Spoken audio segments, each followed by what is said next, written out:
वडाळ्यात भाजपच्या पदाधिकाऱ्याचे कार्यालय फोडले। भाजप पदाधिकारी विजयसिंह गायकवाडांचं कार्यालय अज्ञातांनी फोडलेलं आहे। गुढीपाडव्याला कार्यालयाचं उद्घाटन झालं होतं।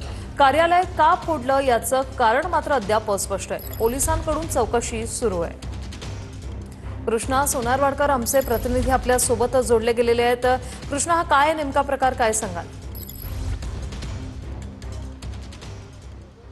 वृषाली, कार्यालय नेमकं का फोडलं याचं कारण अद्याप कळू शकलेलं नाही। मात्र एक व्यक्ती रात्रीच्या सुमारास विजयसिंह गायकवाड जेव्हा भाजपचे या कार्यालयामध्ये बसलेले होते तेव्हा त्यांच्या कामाकडे कामानिमित्त आलेला होता आणि त्यांच्याशी कोणत्या तरी गोष्टीवरून त्याचा वाद झाला आणि त्यानंतर त्यांना कार्यालयाच्या काचा त्याचबरोबर कार्यालयामध्ये असणाऱ्या खुर्च्या ज्या आहेत त्या सुद्धा फोडण्यात आल्याचं कळतंय। त्यानंतर पोलीस या ठिकाणी पोहोचलेले होते।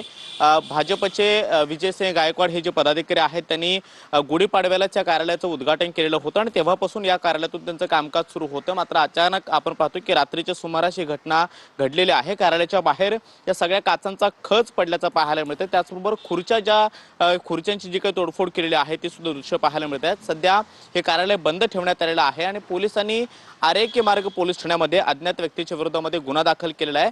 ज्या व्यक्तीनं हे कार्यालय फोडलं तो याच परिसरामध्ये वास्तव्यास आहे आणि थोडा माथेफिरू असल्याचं सुद्धा बोललं जातं आहे आणि कुठल्या तरी कारणावरून त्याचा विजयसिंह गायकवाड यांच्याशी वाद झाला आणि त्यानंतर ही घटना रात्रीच्या सुमारास घडल्याचं देखील पोलिसांच्या वतीनं सांगण्यात येत आहे। सध्या या कार्यालयाच्या बाहेर आपण पाहतोय की सगळ्या काचांचा खच अस्ताव्यस्त अवस्थेमध्ये पडलेला आहे। त्याचबरोबर खुर्च्या सुद्धा या बाहेर पडल्याचं पाहायला मिळतं आणि संपूर्ण कार्यालयाची मोठ्या प्रमाणामध्ये धन्यवाद कृष्णा, तुम्ही दिलेल्या या माहितीसाठी।